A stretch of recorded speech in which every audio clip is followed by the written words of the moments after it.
ಒಂದಾನೊಂದು ಕಾಲದಲ್ಲಿ ವಿಜಯನಗರ ಸಾಮ್ರಾಜ್ಯದಲ್ಲಿ ವಿಜಯಾಧಿರಾಜ ಎಂಬ ಹಿರಿಯ ರಾಜನು ಆಳುತ್ತಿದ್ದ. ಯುದ್ಧದಲ್ಲಿ ಶೂರ, ಆಡಳಿತದಲ್ಲಿ ಜಾಣ. ಆದರೆ ಅವನಿಗೆ ಒಂದು ದೌರ್ಬಲ್ಯ ಇತ್ತು, ಸ್ತ್ರೀಲೋಲತೆ. ಮಹಲಿನಲ್ಲಿ ಕೆಲಸ ಮಾಡುತ್ತಿದ್ದ ಸ್ತ್ರೀಯರಿಂದ ಹಿಡಿದು ರಾಜಸಭೆಯ ನೃತ್ಯಗಾರ್ತಿಯವರೆಗೂ ಎಲ್ಲರ ಜೊತೆಗಿನ ಆತನ ಅನೈತಿಕ ಸಂಬಂಧಗಳು ಅರಮನೆ ತುಂಬಾ ಚರ್ಚೆಯಾಗಿದ್ದವು. ಆದರೂ ಆತನ ಪತ್ನಿ ರಾಜಮಾತೆ ದಯಾವಂತಿ, ಒಬ್ಬ ಶ್ರದ್ಧಾವಂತ, ನಿಷ್ಠಾವಂತ ಸ್ತ್ರೀ ಎನ್ನಲಾಗುತ್ತಿದ್ದು, ಆಕೆಯ ಮೇಲೆ ಯಾರಿಗೂ ಅನುಮಾನವಿರಲಿಲ್ಲ.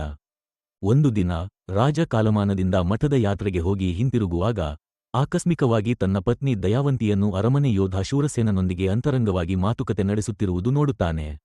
ಸುಮ್ಮನಿರಲು ಸಾಧ್ಯವಾಗದೆ ರಾಜ ಕೋಪದಿಂದ ಒಳಹೊಕ್ಕು ಅವರಿಬ್ಬರನ್ನೂ ಹಿಡಿದು ಅರಮನೆಯ ಸಭೆಯಲ್ಲಿ ಹಾಜರು ಮಾಡುತ್ತಾನೆ. ಅಲ್ಲಿ ದಯಾವಂತಿ ರಾಜನ ಕಳ್ಳ ಸಂಬಂಧಗಳ ಬಗ್ಗೆ ಮಾತನಾಡುತ್ತಾಳೆ.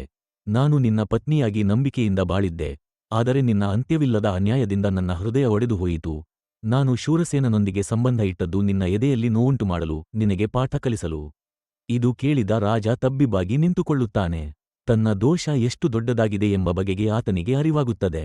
ಮುಂದೆ ರಾಜ ತನ್ನ ಬದುಕು ಬದಲಾಯಿಸಲು ನಿರ್ಧರಿಸುತ್ತಾನೆ.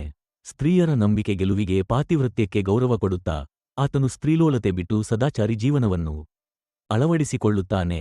ಆ ದಿನದಿಂದ ರಾಜ ವಿಜಯಾಧಿರಾಜ ಒಬ್ಬ ನೀತಿವಂತ ರಾಜನಾಗಿ ಜನಮನಗೆತ್ತುತ್ತಾರೆ.